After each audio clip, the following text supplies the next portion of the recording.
Bonjour à tous, j'espère que vous allez bien ce bon matin pour la présentation de l'étape numéro 2 de ce Tour de France. Étape numéro 2 qui va nous emmener du côté de San Sébastien. Il y aura un petit air de Classica sur cette étape. N'hésitez pas à vous abonner à la chaîne, à réagir dans les commentaires, à mettre un pouce bleu, à partager la vidéo sur les réseaux sociaux, notamment auprès de vos proches si vous pensez que ça peut les intéresser dans les commentaires. N'hésitez pas à me donner vos favoris pour cette étape. N'hésitez pas à me dire, tiens, vous voyez tel ou tel coureur. N'hésitez pas également à répondre au sondage tous les matins que je vous mets dans l'onglet communauté, où je vous demande parmi les coureurs que j'ai choisis, lequel vous paraît le plus susceptible de remporter l'étape. Et puis il y a plein de petites questions que je vous pose sur le Tour de France. N'hésitez pas également quand vous abonnez à la chaîne à rajouter la petite cloche, comme ça vous êtes au courant des dernières vidéos qui sortent sur la chaîne.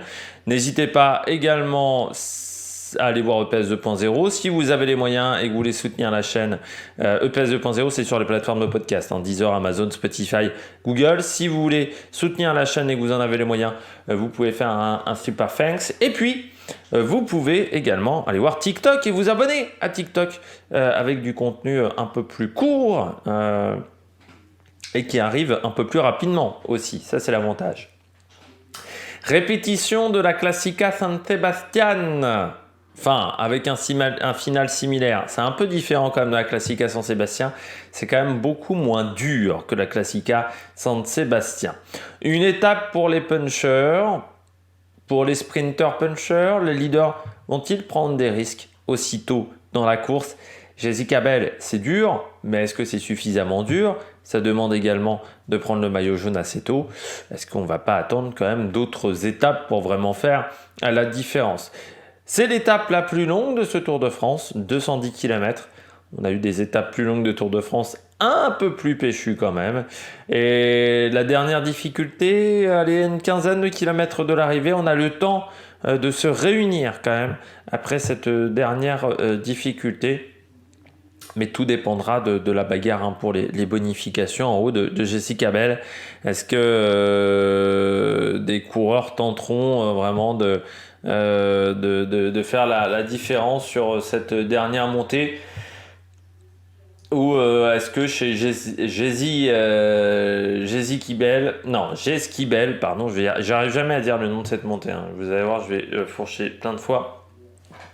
Est-ce que on aura vraiment une bagarre pour les bonifs ou est-ce qu'on laissera d'autres coureurs les prendre? Ça, c'est des grandes questions. Dénivelé positif de 2949 mètres. C'est la 11e étape la plus difficile de ce Tour de France. Et au niveau du classement de la montagne, 11 points au maximum à aller récupérer. 2949 mètres, c'est la 11e étape au niveau du dénivelé positif. C'est la 11e étape avec le plus de dénivelé positif. On regarde tout de suite la présentation de ce parcours. On regarde tout de suite le profil de cette étape et on commence par la carte de cette journée. On part de Vitoria-Gasteiz. Je pense que ça doit se prononcer comme ça, je ne suis pas vraiment sûr. Et on va remonter. Là, on est vraiment dans l'étape où on va être le plus au sud de ce Tour de France. Et on va remonter au fur et à mesure pour récupérer quasiment la mer. Et vous voyez, on va faire une petite boucle ici, précisément. On va le faire en zoomant un petit peu. Voilà, on va continuer comme ça cette étape. On va récupérer Jessica Bell pour ensuite redescendre le long de la mer sur San Sébastien. Donc vraiment, on va faire une petite boucle dans cette zone-là.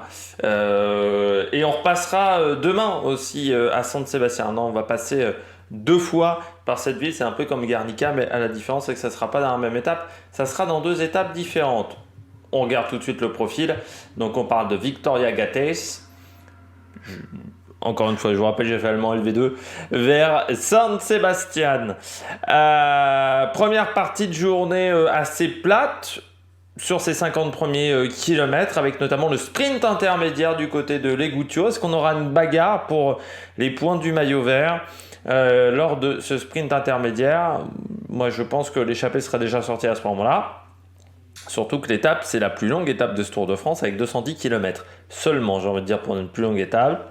On redescend vers Arrasate et on passe par le premier col de cette journée, le col d'Oudana. Alors vous voyez, les cols vont être un peu plus longs aujourd'hui que la veille, mais avec un peu moins de pourcentage également. Ce col d'Oudana, 4,5 km à 4,9 de moyenne, côte de 3e catégorie. Hop là, le col d'Oudana, c'est assez régulier, je dirais, par ce passage à 6,5% pendant 500 mètres. Et encore, vous voyez, on est entre 4 et 6% dans cette montée du col d'Oudana, donc c'est pas très spectaculaire, c'est assez roulant, même si ça dure 4 km 512 mètres d'altitude pour cette première montée, qui s'enchaîne quasiment avec la côte d'Astiria, 2,7 km à 6% de moyenne, côte de 4e catégorie. Vous voyez, entre les deux difficultés, il y aura seulement 6 km, donc vraiment on enchaîne les deux montées. Côte d'Astiria, un peu plus de pourcentage max, mais ça reste totalement franchissable par tous les coureurs de ce peloton, surtout qu'on est seulement sur le deuxième jour de course, avec 500 mètres à 8,6% et 500 autres mètres entre le kilomètre et demi et 2 km de montée à 7,2%. On enchaîne ensuite avec une descente vers Segura, pas mal de petites difficultés qui ne seront pas au classement de la montagne, notamment cette montée à Altizo. Il y aura également une montée au kilomètre 115, c'est-à-dire encore une centaine de kilomètres de l'arrivée. La côte d'Alquiza, qui sera une côte de 3e catégorie, elle sera au kilomètre 141,5. Côte de 3e catégorie, 4 km 2 à 5,9 de moyenne, cette côte d'Alquiza. Un peu plus dur que les montées précédentes, c'est pour ça qu'elle est en 3e catégorie également, avec on est un peu plus proche des 7% sur les pentes les plus importantes, et notamment un passage à 8,6% pendant 500 mètres entre le kilomètre et demi et 2 km de montée. Et puis on a quelques passages à 7% dans cette montée, notamment un dernier kilomètre à plus de 7% de moyenne. On poursuit avec d'autres difficultés. Ça, c'était l'avant-dernière difficulté de la journée. On aura pas mal encore de kilomètres plutôt plats, mais avec quelques petites bosses qui vont joncher ces kilomètres-là. Notamment le passage à Hernani. Et puis les deux dernières difficultés de la journée, la côte de Groud, c'est 2,5 km à 5% de moyenne, côte de 4e catégorie, au kilomètre 174, c'est-à-dire à une cinquantaine, moins de 40 km de l'arrivée. Cette côte de Groud, on la voit tout de suite, hop là. Là encore, c'est pas très dur, un passage à 6,3, un passage à 7%, mais c'est que 10 km 5. Vous pouvez juste voir que c'est irrégulier, mais c'est un petit peu le principe du Pays Basque. Et puis on termine avec une descente, un petit peu de plat, on passera à Irún pour cette fameuse montée connue sur la Classica San Sébastien de Gézicabel. 8 km 1 à 5,2 de moyenne, les 3,7 derniers kilomètres sont à 7,1 de moyenne. Il y aura des bonifications au sommet, 8, 5 et 2 secondes pour les 3 premiers. C'est une côte également de 2e catégorie, donc qui apporte des points pour le classement de la montagne. On la regarde tout de suite, cette côte de Gézicabel. Vous voyez, c'est pas, encore une fois, c'est moins pentu que Piqué, c'est moins pentu que les montées vers Bilbao, mais c'est long. Et cette montée-là, elle peut-être faire mal à certains sprinteurs qui vont avoir du mal à passer. Le problème, c'est qu'après cette montée de Gézicabel, on a déjà une belle descente, et puis on a encore une bonne dizaine de kilomètres de plat pour aller récupérer l'arrivée du côté de San Sébastien. Donc est-ce que ça va pas permettre un regroupement dans cette dernière partie de montée? J'ai oublié de regarder la descente de Gézicabel, on va regarder tout de suite, mais je crois me rappeler qu'elle est plutôt facile, je dirais, dans sa première partie. Vous voyez, c'est assez rectiligne. La difficulté, elle est ici, dans cette zone-là, vraiment dans la fin de la descente, où vous avez quelques épingles qui peuvent émailler qui peuvent être un peu plus difficiles à gérer. Et puis ensuite, c'est l'arrivée vers San Sébastien. On regarde tout de suite vraiment le final de cette montée vers de cette étape vers San Sébastien, eh bien c'est pas très technique. Notamment, il y aura en fait 2 ronds-points que l'on pourra passer seulement par la droite. Un à 4950 mètres de l'arrivée et le deuxième qui sera à peu près 3500 mètres de l'arrivée, où il y aura auparavant un rétrécissement avant ce rond-point. Et puis ensuite, bien, le dernier virage sera la dernière difficulté majeure de cette étape. Un virage serré qui se situe à 550 mètres de l'arrivée. Et la dernière ligne droite donc fait 550 mètres avec une largeur de 6 mètres. Donc c'est vraiment une largeur tout à fait respectable pour une étape du Tour de France. Et donc 550 mètres à vue. Ça veut dire qu'on aura du temps pour se placer si on a un sprint. Et vous voyez qu'il y aura encore une petite bosse également à 3 km de l'arrivée dans le final. Ça aussi, c'est à prendre en compte. Voilà, donc dans cette zone-là, un peu resserrée, il y aura une petite montée. Et donc cette portion-là est plus en descente. Mais voilà, ça ne sera pas difficile au niveau du sprint. Ça ne sera pas trop technique. On regarde toujours les segments Strava, c'est toujours intéressant de savoir qui détient les segments Strava et les différentes difficultés. On commence par le col d'Oudana. Le col d'Oudana qui est détenu par un ancien coureur pro, ce classement du segment Strava. C'est Antonio Molina qui avait fait 8 minutes 57 à la moyenne de 31,2 km/h. J'ai un Warren Barguil par exemple qui a déjà fait 9 minutes 11 sur cette montée. Ben King également 9-11. Ben King, je peux même vous dire qu'il avait fait avec une moyenne de 401 watts. Tosh Vanderson 2 lui avait fait 9 minutes 13. Donc on voit que c'est quand même une montée assez roulante parce qu'on est à plus de 30 km/h de moyenne. Ce col d'Oudana. La moyenne chez les professionnels et de 11 minutes 30. On continue avec la côte de Alkiza. Le record, c'est de 9 minutes 42 qui est détenu par Ben O'Connor, qui avait fait 422 watts sur cette montée. 9 minutes 42 à 26,4 km/h de moyenne. On a Juan Pedro Lopez qui est à 25,9 qui est deuxième. Et Carlos Verona, également deuxième, en 9 minutes 54. Et dans ce top 10, nous avons un Michael Valgren qui avait fait cette montée en 10 minutes tout pile. Un Kwiatkowski avait fait 9 minutes 59. On voit que c'est une montée qui convient assez bien quand même aux baroudeurs. Voilà, c'est pas là on va faire des écarts sur ce type de montée à ces moyennes-là. Voilà, on aura certainement... Tout va se passer certainement dans Jesquibel. Jesquibel qui est détenu par un David Lopez qui était coureur chez Sky depuis le Tour du Pays Basque 2016 avec un temps de 17 minutes 59, 26,9 km/h à 414 watts de moyenne. Reichenbach a fait 18 minutes. Et un Jérémy Roy avait fait 18 minutes 08. Un Carlos Verona également, 18 minutes 01. Donc on voit que c'est dur, mais pas non plus la montée la plus dure de l'histoire. C'est ça aussi qui peut poser problème vraiment dans cette difficulté, parce qu'on voit que pas mal de coureurs ont déjà réussi à passer ce type de montée. On voit un Carlos Verona par exemple a déjà fait 18,01, un Jérémy Roy en 18,08.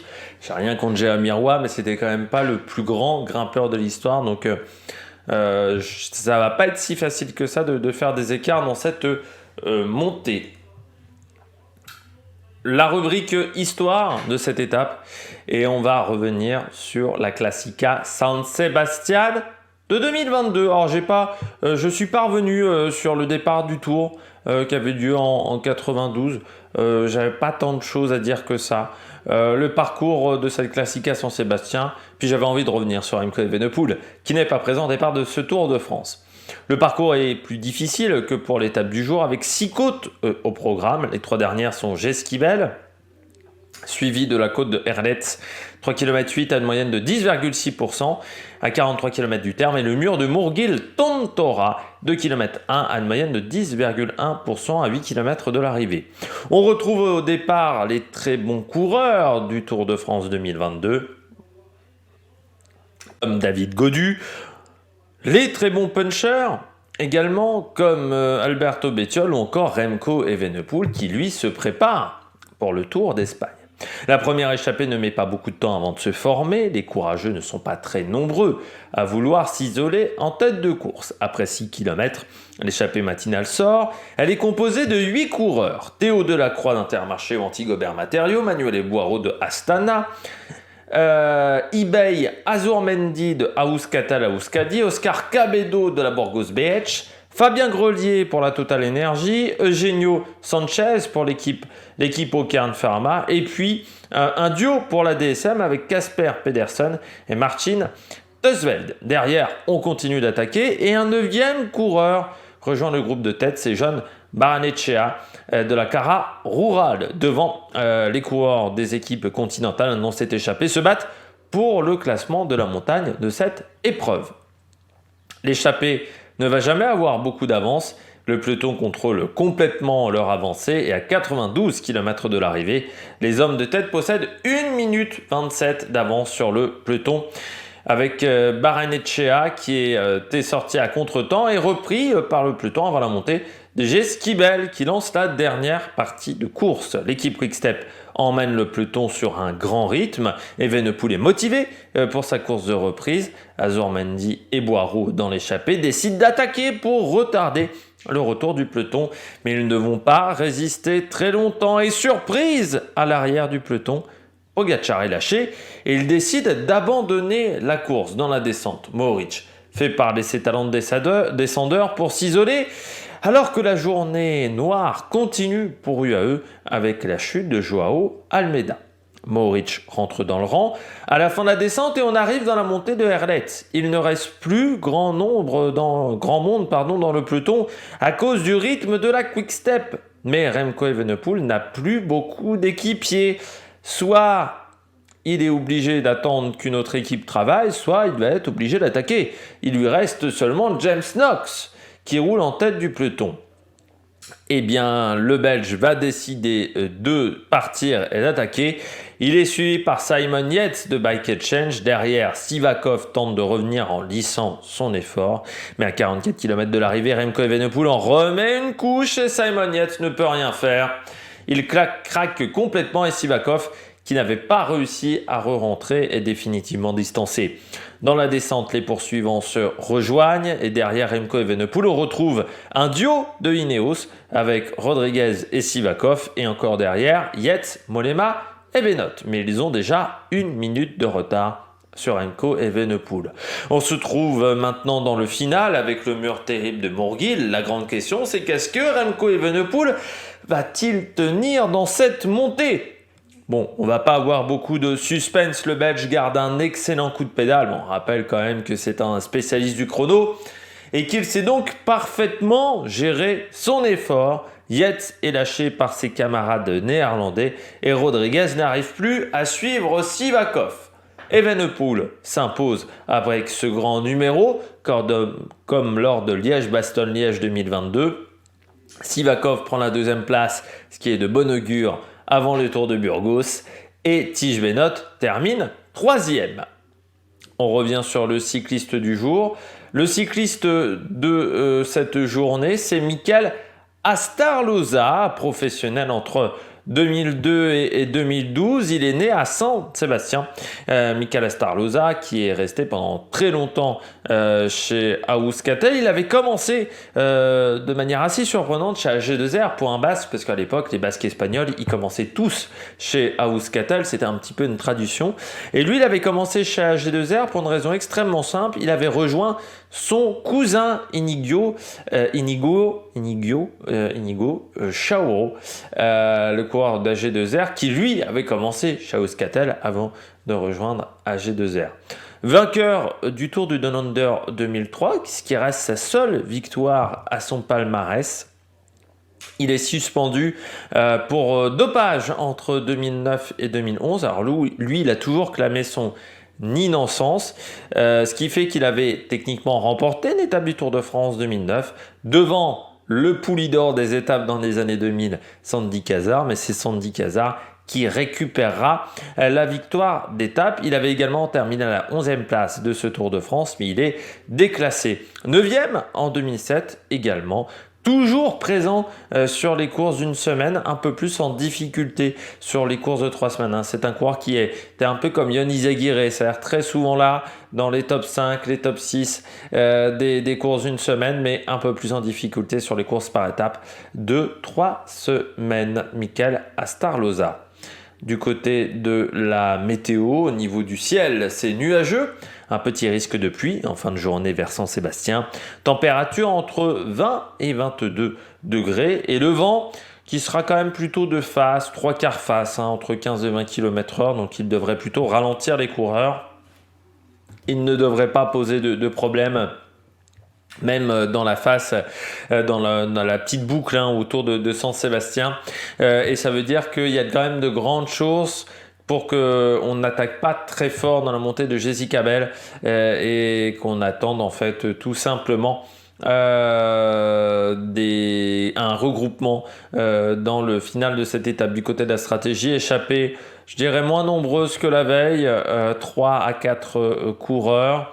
Soit on roule fort dans la dernière montée et on perd les sprinters qui n'arriveraient pas à revenir sur le plat final, soit on ne roule pas très fort et on a un sprint classique et un sprinter classique qui s'impose, soit on roule très très très fort et on a un groupe de leaders qui arrive à s'entendre sur le plat, 10-15 coureurs qui s'entendent sur le plat et se jouent la gagne. Du côté de mes favoris, j'ai mis Wout van Aert, le Belge. Je pense que c'est une étape et un profil d'étape qui peut bien lui convenir. J'ai mis Guillermeil, parce qu'encore une fois, je ne suis pas sûr qu'il soit éliminé sur une étape comme celle-là. Donc je pense qu'il peut vraiment faire quelque chose de bien. J'ai mis Pogačar, mais si ça roulait vraiment très très vite pour Pogačar, oui, il pourrait peut-être faire quelque chose dans cette étape. Et puis en grosse cote, j'ai mis Axel Zingler. Bah oui, je ne sais pas si Coquard, ça sera pas un peu trop dur pour Brian Coquard. Axel Zingler, c'est également un coureur qui a une très bonne pointe de vitesse du côté du programme télé. Et des horaires, le départ fictif est à 12h15, le sprint intermédiaire à Legutio entre 13h19 et 13h24. Zaldibia à 100 km de l'arrivée à 14h5, entre 14h51 et 15h05. Alkiza à 68 km de l'arrivée entre 15h33 et 15h51. L'arrivée est prévue entre 17h04 et 17h31. Nous, on se retrouve donc ce soir 21h sur YouTube, juste après l'arrivée sur TikTok pour faire le petit débrief de cette étape. Entre-temps, n'hésitez pas à vous abonner à la chaîne, à réagir dans les commentaires, à mettre un pouce bleu, à regarder peut-être des anciennes vidéos que j'ai pu faire sur la chaîne. Et puis, on se retrouve donc ce soir 21h. Demain 7h pour la présentation de la première arrivée d'étape en France de ce Tour de France 2023. Et puis, il y a de nouvelles aventures sur l'Amérique Production. Ciao, ciao!